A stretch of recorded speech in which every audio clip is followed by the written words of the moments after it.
Waktunya bersaat teduh dengan Tuhan melalui bacaan Alkitab satu pasal sehari dalam kitab Nabi-Nabi Besar bahagian keempat seri yang ke-38.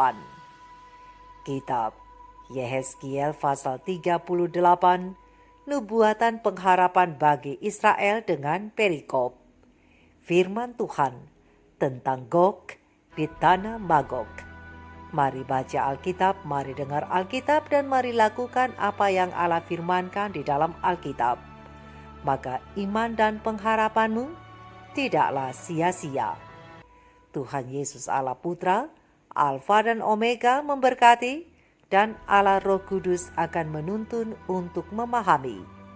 Salam kasih dan doa dari Rumah Produksi Endang Silitonga Tanjung Bible Audio Ministry.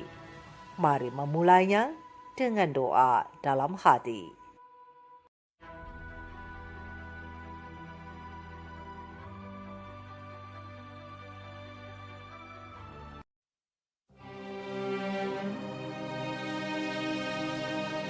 Datanglah firman Tuhan kepadaku.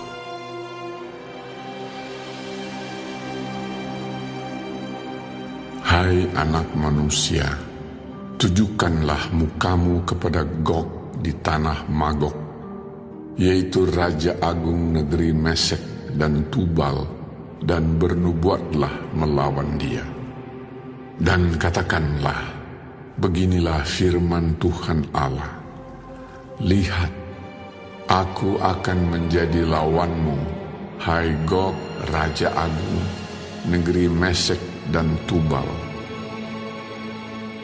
Aku akan menarik engkau dengan mengenakan kelikir pada rahangmu, dan membawa engkau keluar beserta seluruh tentaramu, yaitu pasukan berkuda, semuanya berpakaian lengkap, suatu kumpulan orang banyak dengan perisai besar dan kecil, dan semuanya berpedang di tangannya.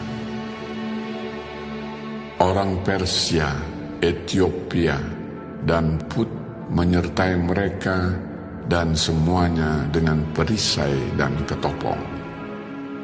Orang Gomer dengan seluruh bala tentaranya, Bet Togarma dari utara sekali dengan seluruh bala tentaranya, banyak bangsa menyertai engkau.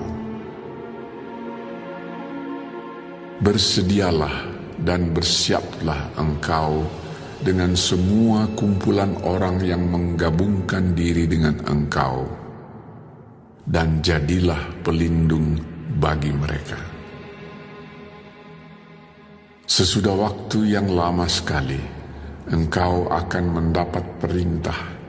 Pada hari yang terkemudian, engkau akan datang di sebuah negeri yang dibangun kembali, sesudah musnah karena perang. Dan engkau menuju suatu bangsa yang dikumpul dari tengah-tengah banyak bangsa, di atas gunung-gunung Israel yang telah lama menjadi reruntuhan. Bangsa ini telah dibawa keluar dari tengah bangsa-bangsa, dan mereka semuanya diam dengan aman tenteram. Engkau muncul seperti angin badai, dan datang seperti awan yang menutupi seluruh bumi. Engkau beserta seluruh bala tentaramu, dan banyak bangsa menyertai engkau. Beginilah firman Tuhan Allah. Pada hari itu timbullah niat dalam hatimu, dan engkau membuat rancangan jahat. Engkau berkata, aku akan bangkit bergerak menyerang tanah yang kota-kotanya tanpa tembok, dan akan mendatangi orang-orang yang hidup tenang-tenang dan diam dengan aman tenteram. Mereka semuanya diam tanpa tembok atau palang atau pintu gerbang. Engkau bermaksud untuk merampas dan menjarah dan mengacungkan tanganmu terhadap reruntuhan-reruntuhan yang sudah didiami kembali, dan menyerang umatku yang dikumpulkan dari tengah bangsa-bangsa.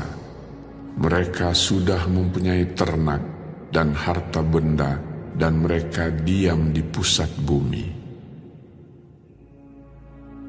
Negeri Sheba dan Dedan beserta pembeli-pembeli barangnya, negeri Tarsis beserta pedagang-pedagangnya akan berkata kepadamu, apakah engkau datang untuk merampas dan mengumpulkan sekutumu untuk menjara, untuk mengangkut perak dan emas, untuk melarikan ternak dan harta benda, dan untuk melakukan perampasan yang hebat sekali?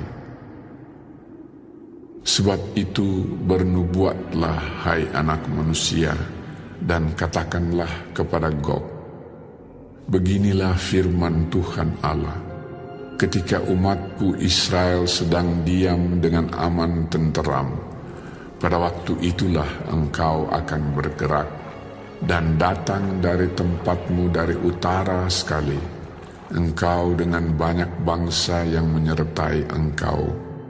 Mereka semuanya mengendarai kuda, suatu kumpulan yang besar dan suatu pasukan yang kuat. Engkau bangkit melawan umatku Israel seperti awan yang menutupi seluruh bumi. Pada hari yang terkemudian akan terjadi hal itu, dan aku akan membawa engkau untuk melawan tanahku, supaya bangsa-bangsa mengenal aku, pada saat aku menunjukkan kekudusanku kepadamu di hadapan mereka, hai Gog.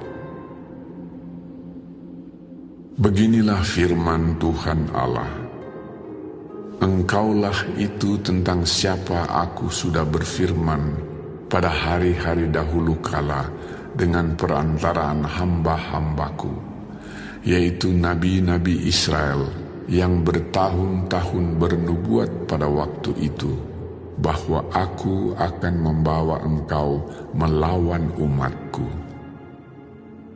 Pada waktu itu, pada saat Gog datang melawan tanah Israel, demikianlah firman Tuhan Allah, amarahku akan timbul dalam murkaku, dalam cemburuku, dan dalam api kemurkaanku, aku akan berfirman. Pada hari itu pasti terjadi gempa bumi yang dahsyat di tanah Israel. Ikan-ikan di laut, burung-burung di udara, binatang-binatang hutan, segala binatang melata yang merayap di bumi, dan semua manusia yang ada di atas bumi akan gentar melihat wajahku. Gunung-gunung akan runtuh, lereng-lereng gunung akan longsor, dan tiap tembok akan roboh ke tanah. Dan aku akan memanggil segala macam kejutan terhadap Gog. Demikianlah firman Tuhan Allah, sehingga pedang seorang akan memakan yang lain. Aku akan menghukum dia dengan sampar dan tumpahan darah. Aku akan menurunkan hujan lebat, rambun, api dan hujan belerang ke atasnya, dan ke atas tentaranya, dan ke atas banyak bangsa yang menyertai dia.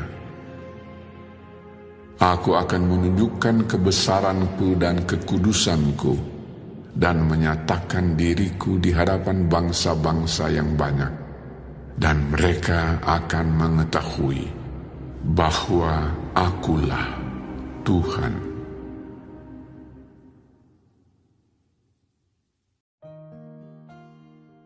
Kita telah menyelesaikan bacaan Alkitab 1 pasal sehari dalam kitab Yehezkiel pasal yang ke-38.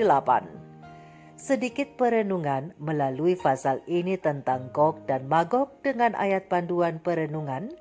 Terang besar Alkitab Yehezkiel 38 ayat 2, 3 dan ayat yang ke-23 dengan bunyi nas. Hai anak manusia, tujukanlah mukamu kepada Gog di tanah Magog, yaitu Raja Agung negeri Mesek dan Tubal, dan bernubuatlah melawan dia. Dan katakanlah, beginilah firman Tuhan Allah, lihat, aku akan menjadi lawanmu, hai Gog, Raja Agung negeri Mesek dan Tubal. Aku akan menunjukkan kebesaranku dan kekudusanku, dan menyatakan diriku di hadapan bangsa-bangsa yang banyak, dan mereka akan mengetahui bahwa akulah Tuhan. Sahabat-sahabat firman, sahabat-sahabat surgawi yang dikasihi oleh Tuhan di mana saja Anda berada, Gog dan Magog yang dalam bahasa Ibrani, Gog Magog atau Yakjud, Makjud, atau dalam bahasa Arab, Yeshush wa Mashush, yang biasa diartikan sebagai nama toko, nama kaum, atau bisa juga nama negeri. Sahabat-sahabat firman, selain dalam Alkitab, Gog dan Magog ternyata ada juga dalam Al-Quran.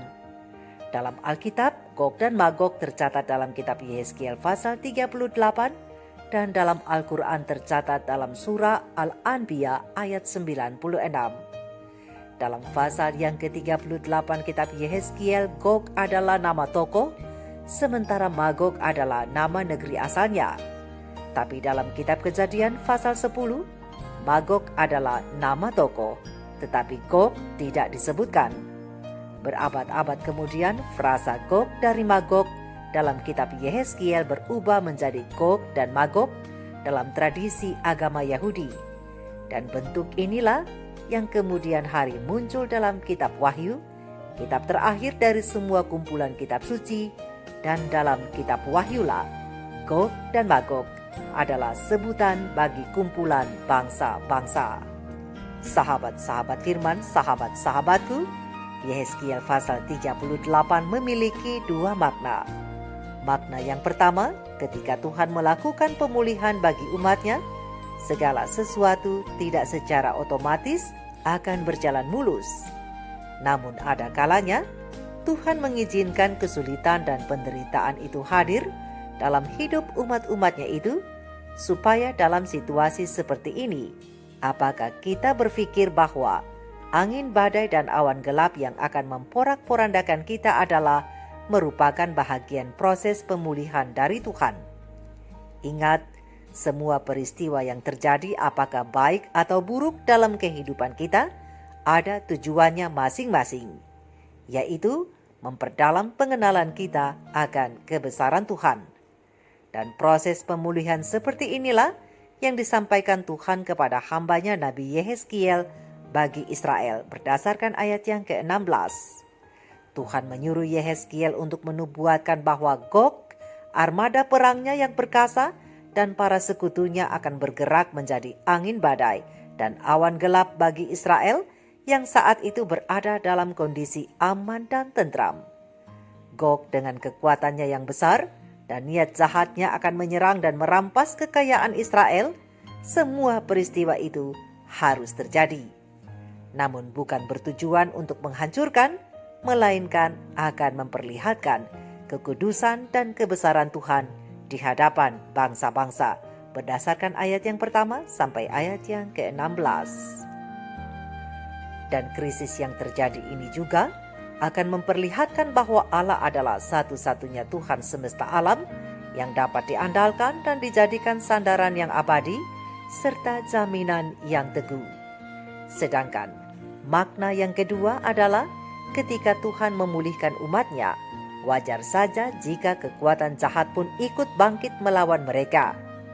Dalam pasal 38 dan 39 kitab Yehezkiel, kita akan dapati dan melihat bahwa kisah tentang gabungan orang-orang jahat yang besar jumlahnya datang melawan Israel yang telah dipulihkan itu, sehingga dengan itu juga terdapat kisah bagaimana Tuhan menangani masalah tersebut. Pemimpin aliansi anti-Israel, anti-Tuhan, bernama Gog, dan ia berasal dari negeri Magog. Walaupun saat ini kita tidak membahas tentang orang Gog atau Yakjud, dan negeri asal mereka Magog atau Makjud, selain koalisi yang dipimpinnya yang dikatakan datang dari ujung utara. Tapi ada yang lebih penting, Lebih perlu untuk kita ketahui adalah Gog dan Magog juga merupakan simbol persekutuan banyak bangsa yang anti umat Tuhan, yang sudah barang tentu anti Tuhan juga. Dan sebelum pemulihan terakhir umat Tuhan di akhir zaman, aliansi jahat itu akan datang melawan mereka, namun Tuhan tidak akan membiarkan mereka menang atas umatnya. Dan dalam konflik ini, tidak hanya umatnya yang Tuhan selamatkan, namun Tuhan juga akan menunjukkan kebesarannya, kekudusannya, dan menyatakan dirinya di hadapan bangsa-bangsa yang banyak itu. Dan ketika itu terjadi, mereka akan diyakinkan bahwa Dia adalah Tuhan berdasarkan ayat yang ke-23. Bertolak dari pasal ini, pena ilham ilahi roh nubuat kemenangan akhir halaman 679 alinea kedua menjelaskan bahwa dalam kehidupan semua orang yang menolak kebenaran, ada saat-saat di mana hati nurani mereka dibangunkan, di mana ingatan menampilkan kenangan-kenangan yang menyiksa perasaan mengenai suatu kehidupan kemunafikan, dan jiwa diganggu oleh penyesalan-penyesalan yang sia-sia. Tetapi apalah artinya ini dibandingkan dengan penyesalan yang mendalam pada hari itu, apabila kedahsyatan datang ke atas mereka seperti badai, berdasarkan kitab Amsal 1 ayat 27. Mereka yang bermaksud membinasakan Kristus dan umatnya yang setia, sekarang menyaksikan kemuliaan yang turun ke atas Kristus dan umat-umatnya itu. Dan di tengah-tengah ketakutan mereka mendengar suara orang-orang kudus dalam nada sukacita berseru, "Sesungguhnya inilah Allah kita, yang kita nanti-nantikan supaya kita diselamatkan," berdasarkan kitab Yesaya 25 ayat 9. Ya, sahabat-sahabatku, sahabat-sahabat firman, inilah yang Tuhan ingin kita semua ketahui, bahwa Dia adalah Tuhan yang menyelamatkan dan Tuhan yang sungguh mampu melakukan apa saja yang diperlukan untuk menyelamatkan umatnya. Oleh karena itu, mari tetap kerjakan perubahan tabiatmu sesuai kriteria sorga, dan tetap bertahan dalam proses pemulihan karena keselamatan sudah semakin dekat. Tetaplah setia, Tuhan Yesus memberkati. Maranatha, Shalom.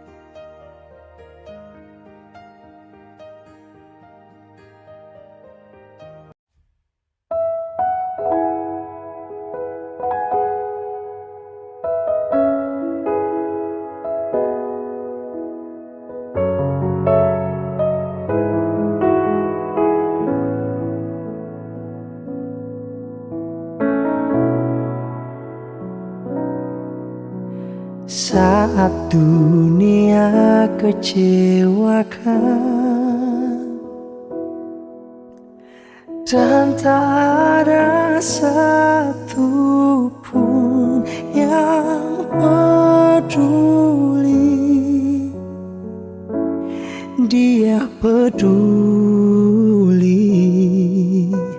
Saat dunia menyakitkan, bahkan yang terdekat pergi meninggalkanku,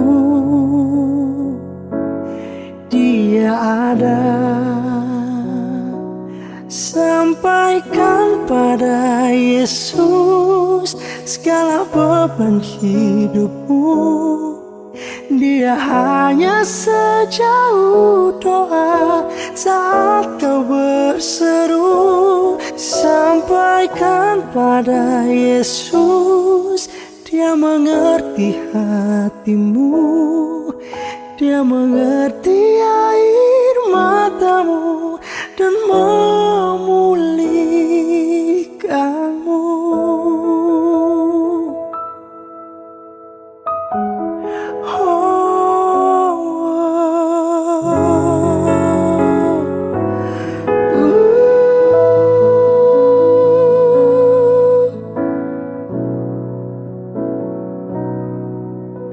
Saat dunia kecewakan dan tak ada satu pun peduli,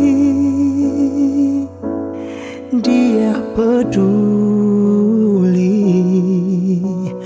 saat dunia menyakitkan, bahkan yang terdekat pergi meninggalkanku. Dia ada. Sampaikan pada Yesus segala beban hidupmu. Dia hanya sejauh doa saat kau berseru. Sampaikan pada Yesus, Dia mengerti hatimu. Dia mengerti air matamu dan memulihkanmu.